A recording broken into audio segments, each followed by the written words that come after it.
sosial itu ada yaitu vertikal, ada terbagi dua. Seperti yang dijelaskan tadi, ada mobilitas vertikal ke atas atau biasa disebut sosial flipping, dan mobilitas vertikal ke bawah atau sosial shifting. Di mana mobilitas vertikal ke atas itu adalah perubahan yang terjadi dari status sosial yang tinggi atau naik orang berstatus sosial rendah ke sosial yang lebih tinggi. Nah, contohnya adalah seorang karyawan yang memiliki prestasi yang baik, kemudian ia berhasil menduduki sebagai kepala bagian atau direktur. Jadi dia itu dari status sosial dia yang rendah ke status sosial yang tinggi. Yang kedua itu adalah mobilitas vertikal ke bawah, di mana penurunan status dari perpindahan status sosial yang status sosial yang tinggi ke yang rendah, kebalikannya yang tadi. Contohnya yaitu seseorang pegawai yang diturunkan pangkatnya karena melanggar aturan sehingga ia menjadi pegawai yang biasa. Apakah Anda Ibu sudah bisa membedakan dari dua ini? Bisa. Coba Sofi, apa perbedaan dari status mobilitas vertikal ke atas dan ke bawah? Kalau status mobilitas ke atas tuh misalnya contohnya dari dia pegawai biasa Bu, terus dia naik pangkat menjadi manajer misalnya Bu. Terus kalau mobilitas vertikal ke bawah tuh misalnya dia dari manajer, terus dia ada suatu kesalahan atau membuat kesalahan, jadi dia turun pangkat menjadi pegawai biasa. Bagus, tepuk tangan untuk Sofi.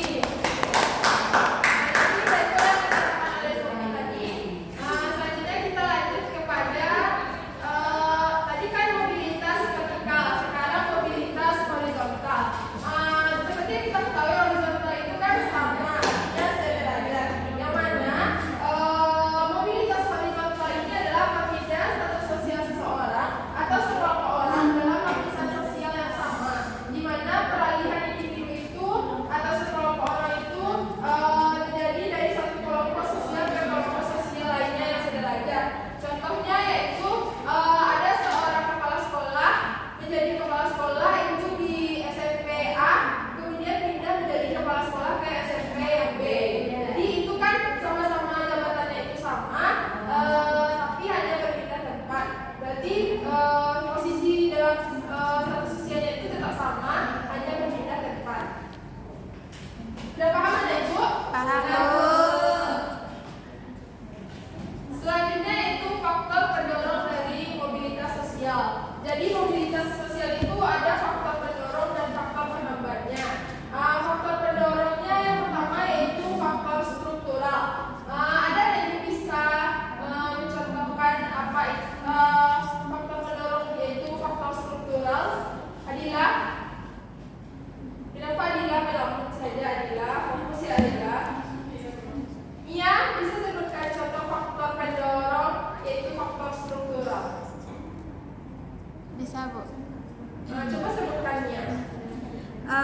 Contohnya seperti toko Indonesia yang berasal dari keluarga miskin dan tetap mengejar cita-cita setinggi-tingginya karena mobilitas sosial masyarakat Indonesia bukan berasal dari keturunan. Bagus Mia. Jadi betul yang disampaikan oleh Mia tadi, mobilitas itu dapat didorong dengan faktor struktural, di mana kita tahu bahwa negara Indonesia ini sistemnya bukan kerajaan, bukan dari berdasarkan keturunan seperti presiden kita ada Presiden Soekarno, B.J. Habibie, Soeharto, Abdurrahman Wahid sampai Presiden Jokowi itu berhasil mencapai status sosial yang sangat tinggi. Dia bukan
Cinta?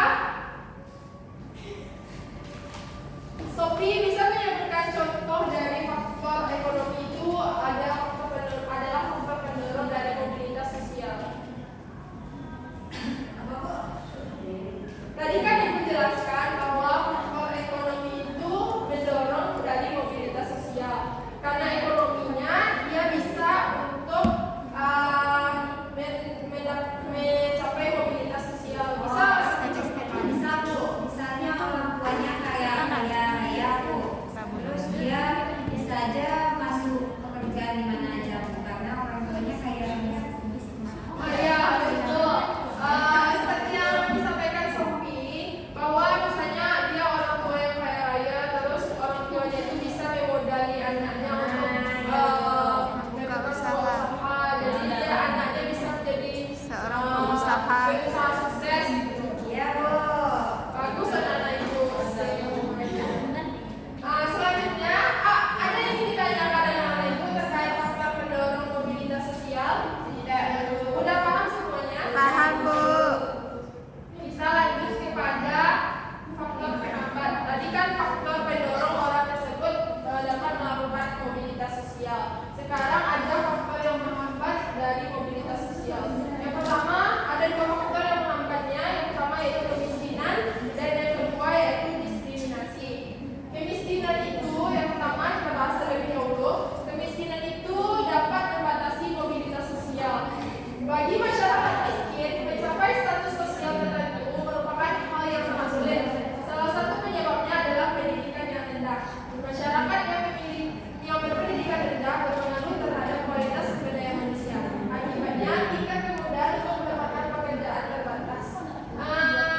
Sebelumnya ada yang Ibu bisa mencontohkan kemiskinan itu menghambat mobilitas sosial? Anda bisa mencontohkan Anda? Ini yang menghambat mobilitas itu adalah kemiskinan. Kan sudah dijelaskan tadi kalau status sosialnya yang berasal dari orang mampu itu dapat menghambat mobilitas sosial. Bisa Anda contohkan? Jadi Anda harus fokus ya. Jadi contohnya itu adalah seperti kita tahu, maaf ya, ada orang yang kurang mampu yang kayak gini jalan itu, dia kan kurang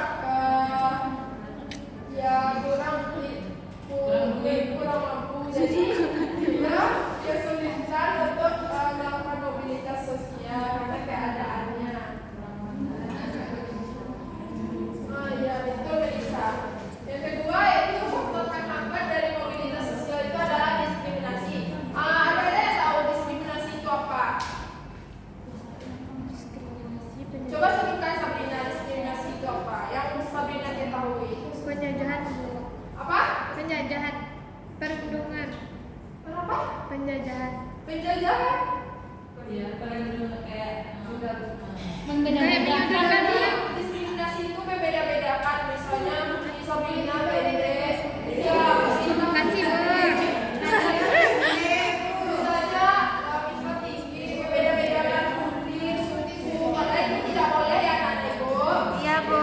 Jadi itu termasuk penghambat dari mobilitas sosial. Ada yang misalnya dia insecure, dia nggak pede, jadi dia karena diskriminasi itu adanya perbedaan terlambat karena alasan perbedaan suku, ras, agama maupun golongan. Jadi dalam memperoleh pendidikan masyarakat Indonesia itu disediakan sekolah yang kualitasnya berbeda dengan sekolah yang ada di negara lain. Itu termasuk memperoleh mempersulit mobilitas sosial rakyat Indonesia. Ada yang ingin ditanyakan anak Ibu, apa sudah paham semuanya? Ada yang ingin ditanyakan anak Ibu? Sudah Bu. Sepertinya sudah paham. Nanti Ibu tanya lagi ya. Ya Bu. Sekarang kita ke materi yang terakhir yaitu dampak dari mobilitas sosial. Jadi dampak dari mobilitas sosial itu ada dua, dampak positif dan juga dampak negatif. Jadi mobilitas sosial itu juga dapat menimbulkan dampak negatif, bukan hanya dampak positif saja. Yang pertama, dampak positif dari mobilitas sosial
kedua, gangguan psikologis. Ada yang Ibu bisa mencontohkan terjadinya konflik itu seperti apa dampak dari mobilitas sosial? Betul, Melissa. Partai politik juga dapat menimbulkan dampak negatif dari mobilitas sosial. Selain itu juga dari contoh kecilnya saja, yaitu misalnya ada seseorang yang menyalahgunakan kedudukan jabatan, kemudian terjadi konflik karena ada yang tidak suka gitu, dan terjadi konflik kenapa dia diturunkan jabatannya. Yang kedua yaitu gangguan psikologis. Karena mungkin adanya turun jabatan atau naik jabatan bisa mengganggu psikologis seseorang atau sekelompok orang, seperti caleg yang tidak seperti orang yang tidak rela kalau turun jabatannya, bisa dia mengalami stres atau gangguan lainnya. Baiklah, mungkin sekian materi yang Ibu sampaikan. Ada yang ingin ditanyakan anak-anak Ibu semuanya? Kalau tidak ada yang ingin ditanyakan, maka Ibu yang bertanya. Sinta, dari tadi Sinta. Bisa Sinta sebutkan apa faktor-faktor penghambat dari mobilitas sosial? Faktor penghambat dari mobilitas sosial yaitu diskriminasi dan kemiskinan.